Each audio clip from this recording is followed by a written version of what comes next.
Welcome back to the Daily's Husky Highlight Show. I'm Taylor Soper, sports multimedia producer at the Daily. I'm Kevin Dowd, Husky football analyst for the Daily.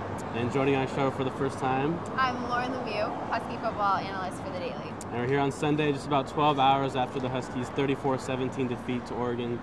They cut the lead to 24-17 earlier in the third quarter, but couldn't do much more damage after that. So let's get right to the highlights. When the Ducks are grilling over the Barbie, you know who's in town. Oregon came into this one winners of the last 7 contests over the Huskies, each by at least 20 points. It was senior night on Saturday, and all 18 seniors were honored pregame, including defensive tackle Alameda Tomlin, linebacker Court Dennison, and wide receiver Jermaine Kearse. Don James, aka the Dogfather, was on hand, as well as 75 members of the '91 National Championship team. It's safe to say it was a special night for the final home game at Husky Stadium before the 18-month, $250 million renovation begins on Monday. The Huskies received to begin the game, and it wasn't a Husky on the receiving end of this Keith Price pass, as Eddie Pleasant picked off Price on the 5th play from scrimmage. From there, it took the Ducks just 53 seconds to score, and this LaMichael James 18-yard rush gave the UO an early 7-0 lead. James finished with 159 yards and 1 touchdown. After a UW 3-and-out, the Huskies caught a break when UO quarterback Darren Thomas fumbled the rock at the Oregon 32. It was freshman Andrew Hudson with the recovery that led to senior Eric Folk's 42-yard field goal that cut the Duck lead to 7-3 with 7:17 left in the first quarter. But the price certainly wasn't right early in the second quarter. Not after the sophomore's second interception, this one picked off again by Eddie Pleasant, who returned it 49 yards all the way down to the Washington 34-yard line. Just make the wrong read, no excuses. I got to make a better read. I can't turn the ball over 2 times against a good team like that. Safety's been nice plays. I thought they followed key size really well. They anticipated. They weren't his best throws either, and they got over the top. 97 seconds later, this Thomas pass to David Paulson gave the Ducks a 17-3 lead with 10:10 left in the first half. But after back-to-back punts, Price and the Huskies responded with this 1-yard pass to Michael Harvickson that made it 17-10 Ducks just before the half.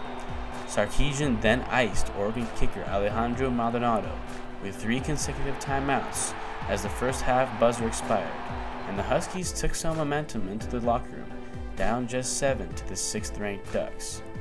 But the third quarter was not pretty for the Huskies. Oregon came out fresh to begin the half, as James took the first play 22 yards upfield, and then Kenyon Barner walked into the end zone to make it 24-10 Ducks with 12:23 left in the third quarter. Yet the Huskies stuck around, and here's Chris Polk with one of his only long runs of the day, a 14-yard run to the Washington 39. Then it was freshman Bishop Sankey scampering 25 yards into Oregon territory.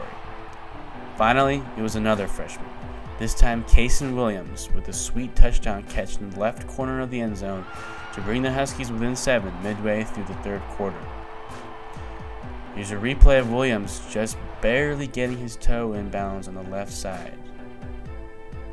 He's a strong catcher, probably just a tremendous catcher when the ball's in his vicinity, and I think his best days are still ahead of him. The crowd was going bananas on this ensuing 3rd and 9, but David Paulson's 34-yard catch was a huge turning point. One of the crucial plays of the game, with everything that went on, is we cut the lead to 24-17. They have a 3rd and 9, and they hit the seam route to Paulson for a gain of I think 35. I thought was one of the key moments of the ball game. But then we just couldn't get right offensively after that. 7 plays later, DeAnthony Thomas took this option 9 yards into the end zone to make it 31-17 Oregon midway through the third quarter.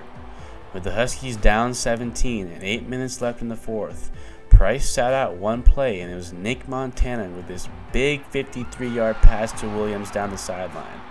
Williams finished with a game-high 79 yards receiving. The Huskies threatened to cut the lead to 10, but after this Kevin Smith drop in the end zone, Price and the Huskies failed to convert on 4th and 10, and that pretty much sealed it. It was Oregon 34, Washington 17, and another Oregon victory. disappointed. I thought it was a tremendous atmosphere for Husky Stadium. I thought our fans really brought a lot of energy and excitement. And unfortunately, offensively, we didn't perform well enough to win. You can't have 3 turnovers, you can't have 6 sacks. You can't give a team like Oregon short fields and expect to beat them. You know, the reality of it is you can't expect to win against a really good team when you perform that way. So we're back at Husky Stadium, and Lauren, you're on the field. What was that like with the 91 team there? You know, last game at Husky Stadium, senior night. What was the feeling like down there on the field?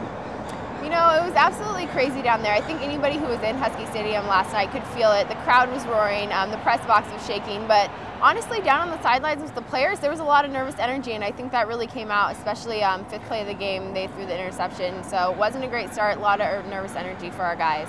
And that nervous energy seemed to kind of take, you know, a positive spin towards the end of the half. Huskies cut it to 24-17 on the Kasen Williams, touchdown catch. Yeah. What happened after that? I mean, at that point, the Huskies were probably closest they were going to come all night, and they were looking pretty good. And then they had that 3rd and 9, Oregon, I think it was from the 35-yard line, then got that pass pulsing up the seam. And after that, Huskies it seemed like it sort of took the air out of the defense's sails for sure. Oregon, they just started running their stuff after that, and Huskies didn't have an answer for them. The first half stopped Oregon to 134 total yards, and they go 194 in the 3rd quarter by themselves. So. No, I think they come out and go really, really fast and get you off guard. And there's some missed tackles here and there, and I think they got a couple of really special players that make their offense go, and those are those running backs. And so a lot of what we talked about before the game, the press was talking about it, how well was Keith Price going to play? Because you can kind of expect Polk to have a decent game like he's been having all year, but Keith Price, the play of him was really going to dictate how well the offense is going to look on Saturday. And how did Keith look? Looked a little bit shaky in the beginning there. Absolutely. I know he's been having some problems with his shoulder. I think that's getting to him a little bit. Also the hype, just from game to game, there's more expectations every time. He threw those 2 interceptions, which ended up resulting in 14 points for Oregon. He talked a lot about making eye contact with his receivers where he was throwing the ball. That allowed Oregon to read the plays. Sark commented on it as well. It just wasn't working for them last night, and he needs to get better delivering those passes. For sure, and we can't put all the blame on Keith Price because the offensive line didn't look that good. It showed with the 6 sacks and Polk's, having trouble even finding any kind of holes out there. What was the problem with the offensive line, do you think? I mean, pass protection-wise, Oregon was really diversifying their looks and bringing a lot of different kinds of pressure, which it's what they do. And Huskies, the line should have been better prepared for it. Didn't do it, and Oregon just kind of came out and beat them at the point of attack. And then in the run game, again, just not opening up the holes that they needed to for Polk. It seemed like just about every carry he had when he got much of anything going, just a lot of yards after contact, just fighting through tackles. The line sort of disappointing performance last night for sure. I'm still trying to figure out what happened. How do we give up 6 sacks, and how do we not have a pocket?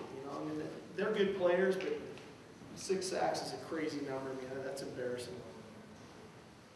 Yeah, and the Oregon lines just seemed a lot faster, and overall the Oregon offense and defense just seemed super fast, way faster than anything we've seen out of the Huskies this year. You're on the field. What was it like? It must have been like a blur. Yeah, absolutely. Being down there on the sidelines is nothing like what you see on TV. Those guys are so fast, and they're so strong too, coming right through. It's intimidating, and you saw a lot of our guys. It took 2 or 3 or 4 tackles to get them down on the plays, and they have speed, so it's just hard to defend against something like that. For sure. So whether it was a line, Price, Polk, the defense, next week is going to be another challenge at SC.